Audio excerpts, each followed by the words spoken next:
ஆன்மீக பரிவர்த்தனை சேனல் நண்பர் அனைவருக்கும் வணக்கம். நம்ம இன்னைக்கு பார்க்க போகிற பதிவு கிருஷ்ணகிரி மாவட்டத்தில் இருக்கக்கூடிய ஆவல்நத்தம் அப்படிங்கிற ஊரில் இருக்கக்கூடிய காசீஸ்வரர் மற்றும் பசுவேஸ்வரர் கோவிலை பற்றி தான் நம்ம பார்க்க போகிறோம். இந்த ஆவல்நத்தம் காசீஸ்வரர் கோவில் வந்து ஒரு குகை கோவில். இந்த கோவிலில் வந்து ஒரு பெரிய பாறையின் கீழே வந்து இயற்கையாகவே வந்து அந்த பாறையை குடைந்து அதுக்குள்ளே வந்து சிவலிங்கம் இருக்கிற மாதிரி இருக்குது. இது வந்து ஒரு சுயம்பு லிங்கம் அப்படின்னு சொல்லிட்டு சொல்கிறான்.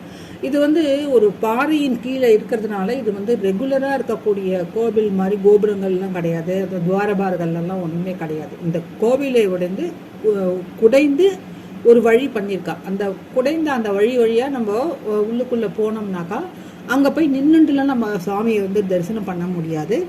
நம்ம போய் அங்கே போய் ஒரு 5-6 பேர் பக்கத்தில் உட்காந்து சுவாமியை தரிசனம் பண்ணுற மாதிரி ஒரு இடம் வந்து அந்த இடத்துல இருக்குது. இந்த சுயம்புலிங்கத்துக்கு காசீஸ்வரர் பக்கத்துலேயே விசாலாட்சி அம்மன் உள்ள, அதுக்கு முன்னாடி வந்து விநாயகரும் அந்த குகை கோவிலில் வந்து இருக்குது. இந்த கோவிலுக்கு நம்ம எப்படி போடணும்னாக்கா நம்ம உட்காந்து நகர்ந்துட்டே தான் போகணும். ஏன்னா நின்றுட்டு போக முடியாது. ஏன்னா குகையை வந்து குடைந்து கொண்டு உள்ள ஒரு வழி பண்ணியிருக்கிறதுனால நம்ம உள்ளே வந்து அப்படி உட்காந்துட்டு தான் போய் அங்கே வந்து சுவாமி தரிசனம் பண்ண முடியும். இந்த காசீஸ்வரர் கோவிலுக்கு அருகிலேயே வந்து பசுவேஸ்வரர் கோவில் அப்படின்னு ஒரு கோவில் இருக்குது. இது வந்து காசீஸ்வரர் கோவில் மாதிரி குகை கோவில் கிடையாது. இது வந்து நல்ல கட்டுமானம் உள்ள ஒரு கோவிலாக வந்து இந்த கோவில் இருக்குது. இந்த கோவிலில் வந்து பிரதான தெய்வம் அப்படின்னு பார்த்தோன்னாக்கா நந்தீஸ்வரர் தான். அதாவது அந்த காசீஸ்வரரை நோக்கி நந்தி அந்த இடத்துல இருக்குது. அந்த நந்தி வந்து நம்ம இந்த கோவில்லேருந்து பார்த்தோம்னாக்கா நமக்கு பின்பாகம் தான் நமக்கு தெரியும். நந்தி வந்து அந்த காசீஸ்வரர் பார்த்துட்டு இருக்கிறதுனால அது தெரியல. அதுவும் வந்து சுயம்பு நந்தி தான் அப்படின்னு சொல்லிட்டு சொல்கிறா. இந்த நந்திக்கு மேலேயே நம்ம எல்லாம் நன்னா பார்க்குற மாதிரி இன்னொரு நந்தி வந்து அந்த கோவிலில் வந்து பிரதிஷ்டை பண்ணியிருக்கா. அப்புறம் இந்த கோவிலில் வந்து சுற்றிலும் மதில் சுவர்கள்லாம் இருக்குது. அந்த மதில் சுவர்களெல்லாம் வந்து நந்தியோட ஒரு உருவம், அதாவது மண்ணால் செய்யப்பட்ட அந்த உருவங்கள் வந்து நிறைய வச்சுருக்கா. அது எதனால் அப்படின்னாக்கா இந்த கால்நடைகளுக்கு வரக்கூடிய உபாதைகள்லாம் நல்லபடியாக ஆச்சுனாக்கா இந்த மாதிரி உங்களுக்கு கோவிலுக்கு வந்து இந்த மாதிரி நந்தி உருவத்தை வந்து காணிக்கையாக செலுத்துவா அப்படின்னு சொல்லிட்டு சொல்கிறா. அதனால் இந்த கோவிலினுடைய மதில் சுவர்கள் ஃபுல்லாக நந்தி பொம்மைகள் நிறையா இருக்குது.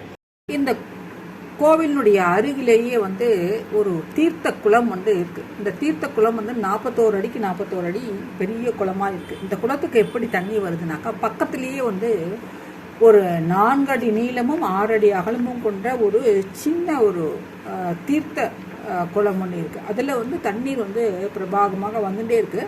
அந்த தண்ணி தான் வந்து நேராக போய் எல்லாம் இந்த குளத்தில் போய் சேர்கிற மாதிரி அங்கே ஒரு அமைப்பு இருக்குது.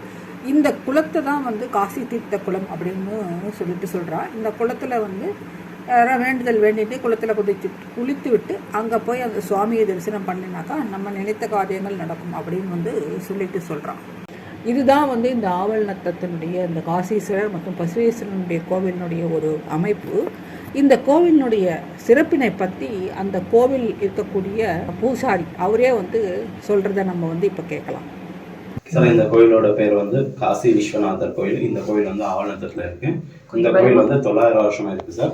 கோயில் வந்து டெய்லி ஓப்பன் இருக்காது. திங்கட்கிழமை, அமாவாசை, பௌர்ணமி, பிரதோஷம் மட்டும் ஓப்பன்ல இருக்கும்.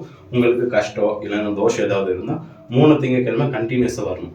சென்ட்ரல் கேப் விடாமல் 3 திங்கட்கிழமை கண்டினியூஸாக வந்துட்டு கோயிலுக்கு பின்னாடி குளம் இருக்கு. அந்த குளத்துல குளிச்சுட்டு நீங்கள் வந்து சாமியை கும்பிட்டு போனால் உங்களுக்கு கஷ்டம் எல்லாம் நிறைவேறும். 3 திங்கட்கிழமை கண்டினியூஸாக ஒரு சென்ட்ரல் கேப் விடக்கூடாது. அப்புறமா அந்த குளத்துல தண்ணி வந்து பார்த்தீங்கன்னா அது போர் தண்ணி கிடையாது, காசிலேருந்து வர்றது. அது இப்போ இல்லை, 900 வருஷமா வந்துட்டு இருக்கு சார். அங்கே வந்து நீங்கள் குளிச்சுட்டு சாமியை கும்பிட்டு போனால் உங்களுக்கு கஷ்டம் எல்லாம் நிறைவேறும். கோயிலோட டைமிங்ஸ் வந்து சார் திங்கட்கிழமை விடிகாலையில் 2 மணிக்கு ஓப்பன் ஆகும், சாயங்காலம் 6 மணி வரைக்கும் இருக்கும். பிரதோஷம் வந்து சாயங்காலம் 4 to 6, பௌர்ணமி முழுசாக இருக்கும் சார். அமாவாசை மதியம் 2 மணி வரைக்கும் கோயில் ஓப்பனில் இருக்கும். நந்திக்கு கீழே சிவலிங்கம் எதனால? நந்தி வந்து ஸ்வயம்பு, அதுவும் அங்கே பிறந்த நந்தி. லிங்கம் இது ஸ்வயம்பு லிங்கம். நந்தி வந்து இந்த பக்கம் பார்க்க அங்க வந்து நந்திக்கு கீழே தான் சிவலிங்கம். கீழே சிவலிங்கம் இல்ல, அதான் ஸ்வயம்பு நந்தி. மேல வந்து நாங்க பிரதிஷ்டை பண்ணது. கீழே இருக்க ஸ்வயம்பு நந்தி வந்து மூஞ்சி இந்த பக்கம் இருக்கு.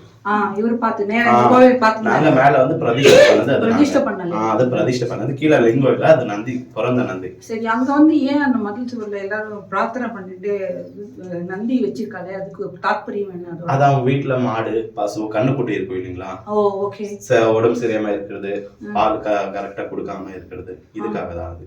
அது மாதிரி ஆமா கால்நடைகளுடைய இது ஆமா.